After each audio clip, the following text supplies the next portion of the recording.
Hey guys, it's someone who cares. So, it is, yes, part two, if I can speak, of I'm Back. And I was going to do part 2 in Corey's room again, just because of what it's going to be about, and like, so that they look like cohesive videos. But there's a lot of people in the house, and it's really loud, and the bird won't shut up, and so I just decided to get in my car. I'm not driving though. That's another thing, I didn't want to drive because, like, I know I'm going to get emotional probably, and so, like, I'm not driving. I'm literally just parked in their driveway shooting a video because, yeah. The steering wheel is going to be here the whole time. Anyways, so let's get on to what this video is supposed to be about. And I keep looking over here and then over here, so bleh. Okay, so anyways, so what's going to happen? What's going to happen? God. It's because I'm nervous, so like about this topic. So yeah. Enjoy. Okay, anyway, so,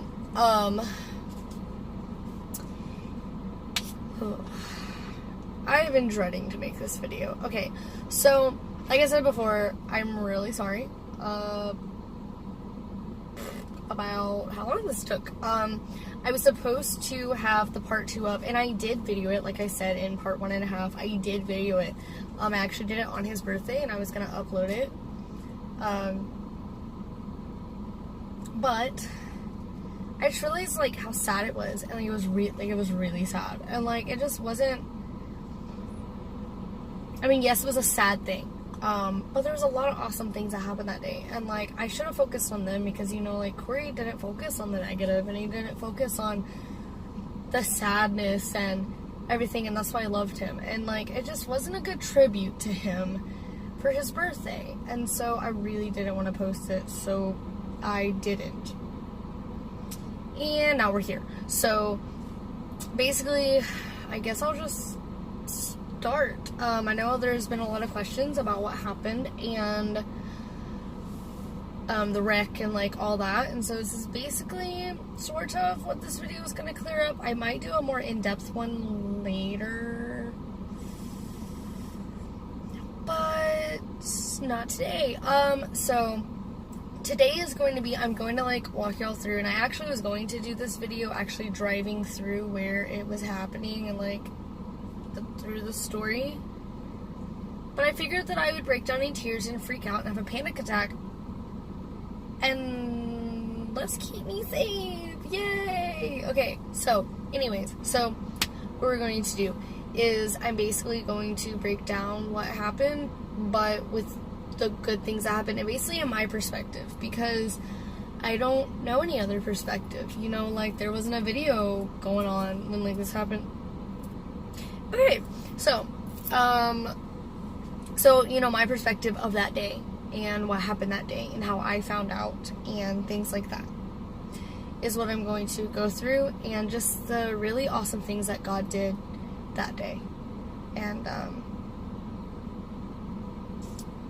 I wish I could give you Corey's perspective. I wish I knew Corey's perspective, but nobody knows. Nobody was with him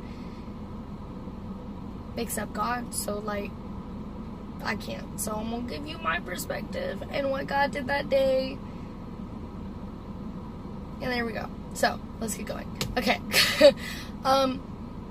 So basically that day, okay, so it was, ooh,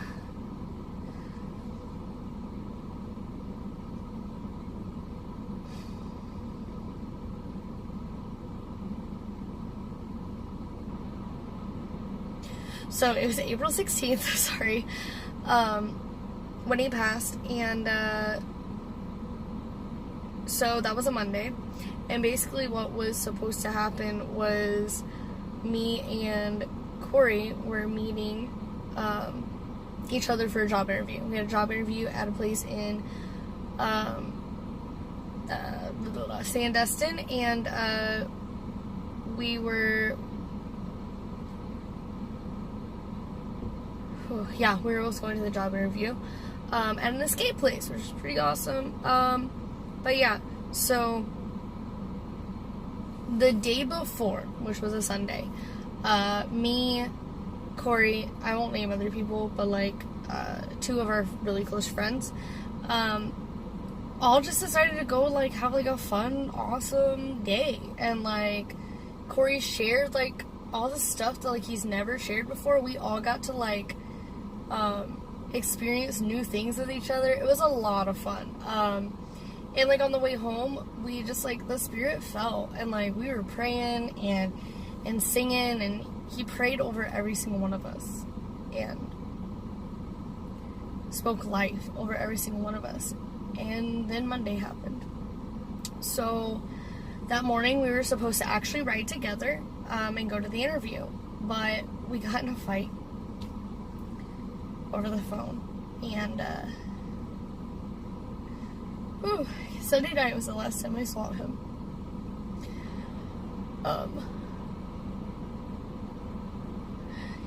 I told you. So we got in a fight on the phone, and my whole family, like, it was my family, me and him, like, we were just, it was a lot. The last thing he heard of me was me screaming at my mom and crying and having a panic attack and saying, please, just stop.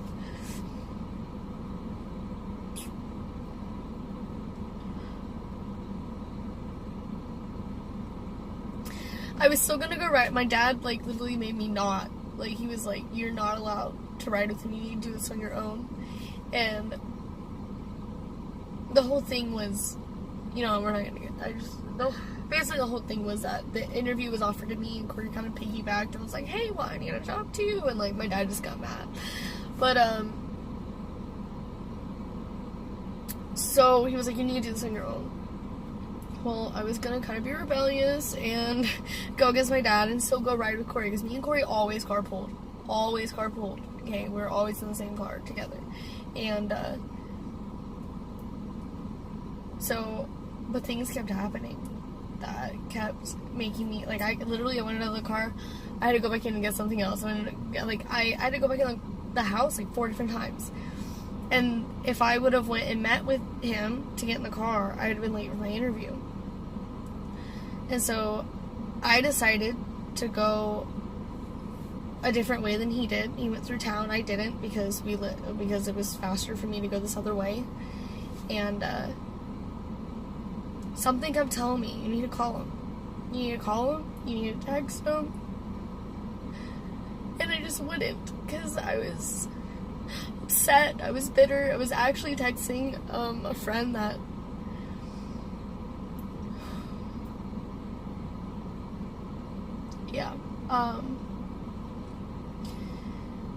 and talking to him. I wasn't talking to Corey like I should have. So we're driving, okay, and he's on one road, I'm on the other, and I'm in Niceville, Blue Water by this time, and I get a call from my old youth pastor saying, hey, so, like, what's the update, you know, and everything. So this time everybody knew except me. And I was like, update on what? And he's like, oh, you don't know. I was like, don't know what? And he's like, don't worry about it. So I called my mom, and I was like, what's going on? You know, and she's like, no, or like, how, like, where are you at? What's going on? I was like, you know, I'm driving my interview, like, I'm good, like, everything. And she's like, okay, well, you're fine, everything. And I was like, the heck? And I was like, okay. And so I get to the Mid-Bay Bridge, and I get a call from my mom again, and she's like, Corey's been in a really bad accident. You need to get to the hospital as soon as possible. And I was like, okay. I was trying not to freak out while I was driving, and so then she told me not to text anybody, not to call anybody, not to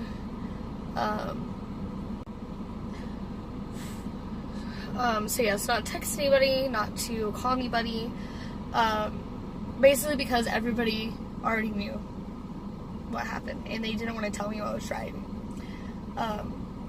So at this point, I just think that, you know, he got in a bad car accident. I was like, oh, he's gonna be good. He's gonna be fine. He's strong. I was trying to get in contact with the job so that, like, you know, we wouldn't lose it and tell him, you know, what's going on. Couldn't get a hold of him. I'm like, oh my god. So, like, you know what? I'm just gonna go ahead and go to the job, tell him in person what's going on. You know, be respectful, whatever. So I get there, and they can see I'm, like, you know, a wreck. Like, I'm crying, freaking out. And they're like, hi, can we help you? I was like, I'm running here for the interview. I was like, oh, okay. I was like, but I can't do the interview today, and Corey's not gonna be able to make it either. And they're like, what happened? And I told him, you know, he got a wreck. I started bawling my eyes out, freaking out. And they're like, oh my gosh, like, you know, and they were so sweet. They would not let me back in my car until I was calmed down enough to drive. I actually still have the job offer whenever I want it, which is awesome. And but anyway, so then, like, the girl was like, you need to turn around right now. And I'm like, what the heck? She's like, turn around. There's a baby, little baby basset hound. It was so cute. And, you know, that was one thing, like, honestly, from God, because I needed a lift up, and, like, it, you know, and they walked me in my car. They made me, like, calm down and everything. That was just awesome. Okay. So this is when, like, I'm gonna start telling you, like, how I know God's through this all. It's just this beautiful story because He protected me through this whole thing. And so I get driving, and I was like, crap, I need gas. And so I stop at a Tom Thumb, and I'm checking my money, and I'm like, out of anybody that could be there, it was a really good friend's dad from church. I don't even know why he's there. It's like 2 hours away from Crestview. I'm like, alright. And he's like, hey, are you okay? And I'm like, no, I'm not okay. I'm not. And he's like, I have to get off the phone to the person he was talking to. And he's like, what's going on? And I told him what's going on, and he wouldn't let me drive again until, like, I was okay. And he hugged me, and you know, he prayed with me and everything. And so, you know, God protected me in that way too, because I needed a clear mind. So I started driving. My mom and dad called me and was like, look, we don't want you driving that whole way, and we, you know, just get as far as you can. And I'm like, okay. And so I get back, I'm driving, and I'm worried now because just how people are acting. I'm like, you know, I'm praying. I'm like, God, just come on. Like, I just keep me calm. My phone is blowing up and blowing up and blowing up. I'm like, oh my God, and I can't check my phone, you know, and it was hard. And it's hard. And so I get driving right before I get to the Mid-Bay Bridge.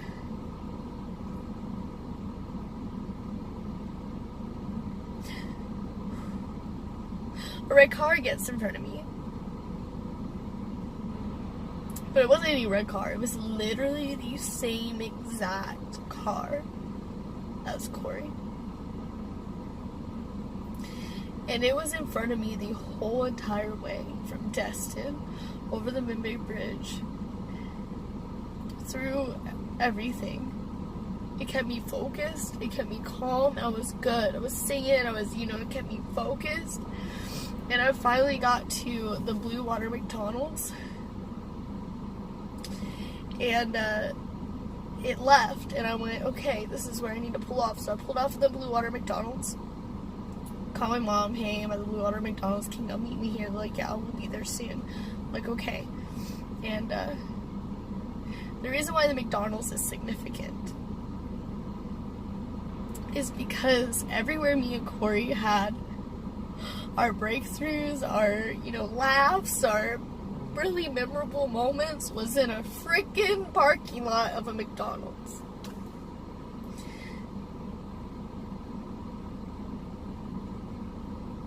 So I pulled off, And I get in the parking lot and I'm waiting.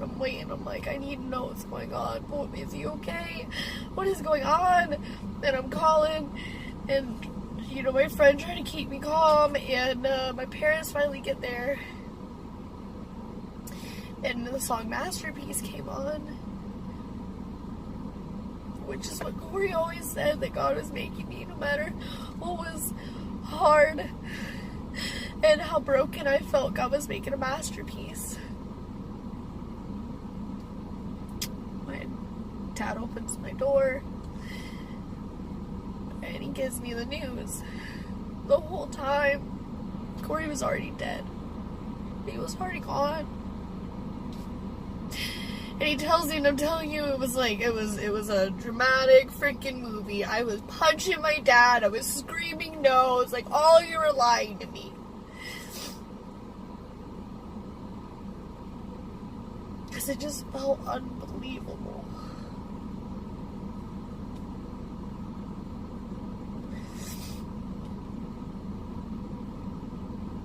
They weren't going to let me go to the hospital to see him, and I was like, I gotta see him, or you're gonna have a nut case on your hands. I've got to see him.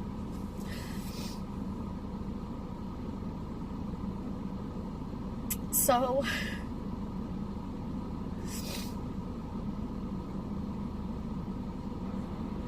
they drive me there to the hospital, and I get there, and it didn't even look like him. I didn't believe it. I was in complete disbelief.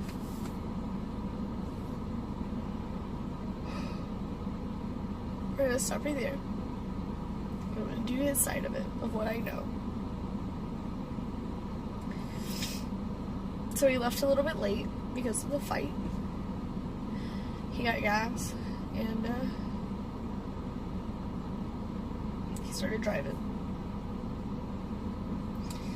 He was driving, he was to the part where you either drive left and you go to Niceville, or you drive right and you go to Fort Walton. Either way you can get to Destin. And he was in the left-hand lane. Well, there was a problem with the road, and it just kind of drops off, and a lot of people have been in wrecks there. A lot of people have died. A lot of people have gotten injured. I got pulled off the road there. It's just bad. It's made wrong, and it yanked him off the road. Well, he went to correct it, and he turned back, and there was a motorcycle on the right. Well, he saw the motorcycle, and he pulled it back so that he wouldn't hit him. Well, this time the motorcycle pulled off, and he got control. The guy said he looked down, and he looked up, and he got jerked off again. He went to correct it, and it caught his other tire, and he went to a spin, and then his car flipped end over front. But praise God, he hit the windshield because his seatbelt snapped and his airbag didn't deploy. But he hit the windshield, and that's what took him. I say praise God because he got ejected from the car. And I wouldn't want him to suffer. And it brought me such peace to know that he was already gone before he had to deal with that, you know.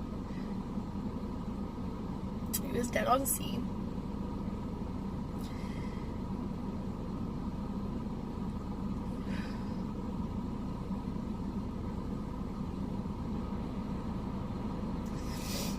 But, I'm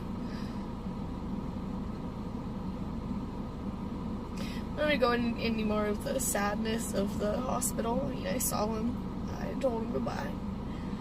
There's a lot of people there.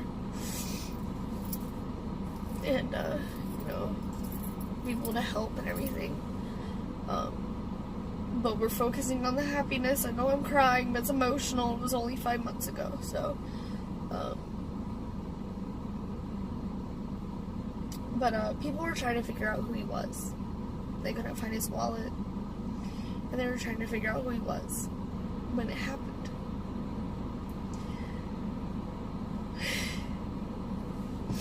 We work in children's ministry. And we use this fake money called Life Kid dollars for like good behavior. Well, he kept them in his car to give to kids at work, and they were scattered all over the road.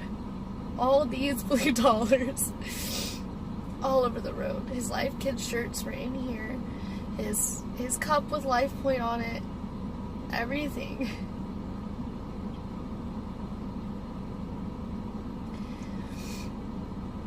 And so they knew to contact the church. So they contacted, they thought he was a pastor, which that boy was. They contacted the church and figured out who he was. And after that, I mean, oh my gosh, everything was blowing up. Social media was blowing up. Everybody was calling me, making sure I was okay, because they thought I was in the car with him, because I was always in the car with him. I never realized how many people cared and how many people he impacted. He was only 20. This year he would have been 21. He impacted so many people's lives. I got contacts from people I didn't even know who they were. People from the gaming community, people around the world, saying thank you for his life, because I would have never seen Jesus or known Jesus without him. I would have never known love without him. I had atheists and satanists and people contacting me saying, look, y'all know I don't believe in God, but I have no doubt that Corey's in heaven with Jesus because Corey was my Jesus. And what I want y'all to get from this video is that, yes, this stuff hurts. That's why I let y'all see me cry. Because it hurts. It sucks. He's the love of my life. And sometimes it's hard to understand when things like this happen. But I want you to try to sit back and see the beauty in it. And what beauty comes from it. I realize that my Lord and Savior loves me. Protected me all the way. Protected others. That you don't have to live till you're 80 to make an impact around the world. He was only 20. And he's still making an impact today.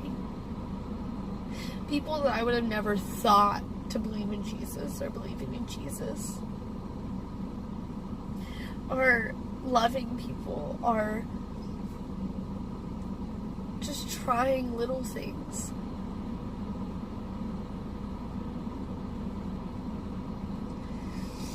To make a difference. So just remember, life sucks. There's hurt, there's pain, but there's beauty and there's healing in that pain. And if you just step back to see it, we can spread much more smiles and love in this world.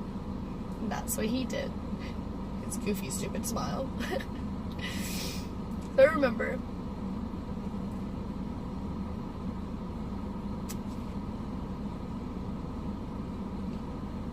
you're not alone in pain and suffering. And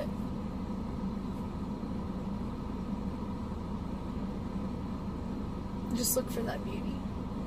And it'll keep you smiling. Remember, I'm someone who cares. Bye, guys.